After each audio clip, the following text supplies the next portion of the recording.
આ એ શ્રીમદ ભાગવત છે જે જન્મતા શીખવાડે, જીવતા શીખવાડે અને તમને ને મને મરતા શીખવાડે છે. જે શ્રીમદ ભાગવતે પરીક્ષિત રાજાને જન્મતા શીખવાડ્યું. હસ્તિનાપુરમાં પાંડવોની માતા કુંતાજીને જીવતા શીખવાડ્યું.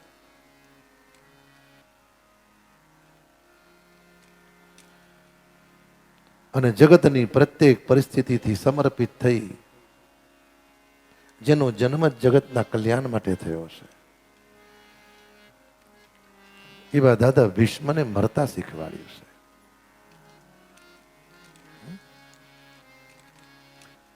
આ એ ભાગવત છે. શ્રીમદ ભાગવત એ ભાગવત નથી તો મહાપુરાણ છે. મહાપુરાણ શાના માટે? 17 પુરાણોનો જેમાં ભગવાન વ્યાસજીએ દિવ્ય સમાવેશ કર્યો છે. અનેક વર્ષો યાને 5000 વર્ષ પહેલા ભગવાન વ્યાસજીને મનમાં વિચાર આવ્યો હતો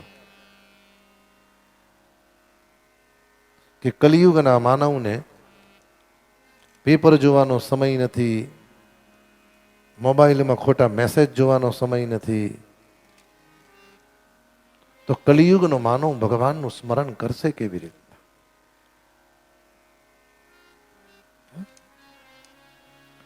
તો 17 પુરાણોમાંથી ભગવાન વેદમ વ્યાસે એક મહાપુરાણ બનાવ્યું. મહાનો અર્થ એ છે દરેક માંથી થોડુંક થોડુંક થોડુંક થોડુંક થોડુંક લીધું. અને વાત એ સાચી. આ જગતમાં એ મહાન વ્યક્તિ છે સાહેબ. એકલા તો ચાલે છે પણ સમય પરિસ્થિતિ જોઈ અને પરિવારના સાથે બધા જ લઈને ચાલે ને એનું જીવન ધન્ય બને છે. જીવનમાં વ્યક્તિ એકલી કશું કરી શકતી નથી. 17 પુરાણોમાંથી એક દિવ્ય મહાપુરાણ બનાવ્યું જેનું નામ છે શ્રીમદ ભાગવત છે. વ્યાસજીએ વાવ્યું. વાવ્યું એટલે વાત એ સાચી સાહેબ. વડીલો ભેગા કરીને ગયા, વડીલો ભેગા કરીને ગયા હોય ને, કંઈક મૂકીને ગયા હોય, એનો સદુપયોગ કરી સમર્પિત થઈને જીવતા આવડવું જોઈએ. ઘણા તમે જુઓ કે વડીલો મૂકીને જાય અને પાછળવાળા બધું પૂરું કરે. વ્યાસજીએ વાવ્યું છે, સુખદેવજીએ પાયું છે. પુરુષાર્થથી પ્રાપ્ત કરીને જે મેળવીએ છે ને, ભાગ્ય અનુસાર ને પ્રારબ્ધ અનુસાર જીવનમાં જે મળે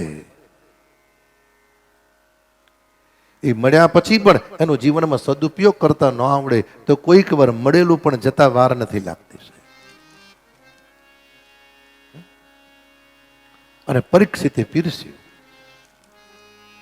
ઘણી વાર જોઈએ છે ભાઈ, દીકરા તો કહ્યું ને કે વડીલે ભેગું કર્યું હોય દીકરા પૂરું કરી દે, પણ દીકરાના દીકરા એવા થાય કે દાદા કરતા સવાયું કરે.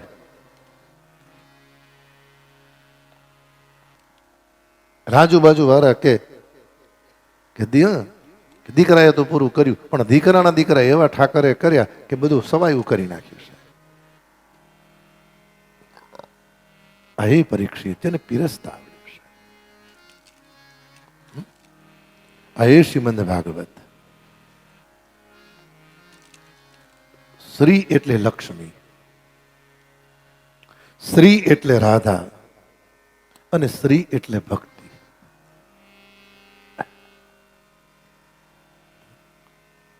આ એ શ્રીમદ ભાગવત વૈષ્ણવો જે ભક્તિ પ્રધાન ગ્રંથ છે, જેમાં જ્ઞાન પણ છે, વૈરાગ્ય પણ છે, ભક્તિ પણ છે. પણ સૌથી વધારે શ્રીમદ ભાગવતને સમજવા માટે હૃદયમાં પ્રેમ જોઈએ. પ્રેમ સ્વરૂપ ભક્તિનું દાન કરે છે, એનું નામ છે શ્રીમદ ભાગવત. કોઈકમાંથી જ્ઞાન, કોઈકમાંથી વૈરાગ્ય, કોઈકમાંથી ભક્તિ, પણ શ્રીમદ ભાગવત એ જીવને પ્રેમ સ્વરૂપ ભક્તિનું દાન કરે છે. હા, શ્રીમદ ભાગવત એ જીવને પ્રેમ સ્વરૂપ ભક્તિનું દાન કરે છે. શ્રી એટલે લક્ષ્મી, મદ, મદ એટલે અભિમાન, મદ એટલે અહંકાર. અને કયું છે ભક્તિની કૃપા, લક્ષ્મીની કૃપા. જીવનમાં ભક્તિની ધારા સતત વેવડાવી હોય તો ભાગવતજી સમજાવે મદ એટલે અહંકાર કાઢશે.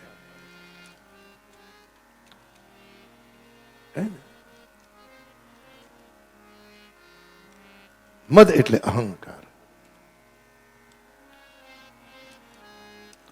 પછી શબ્દ છે ભાગવત. અને કયું છે ભક્તિ ક્યારે આવે? અહંકાર જાય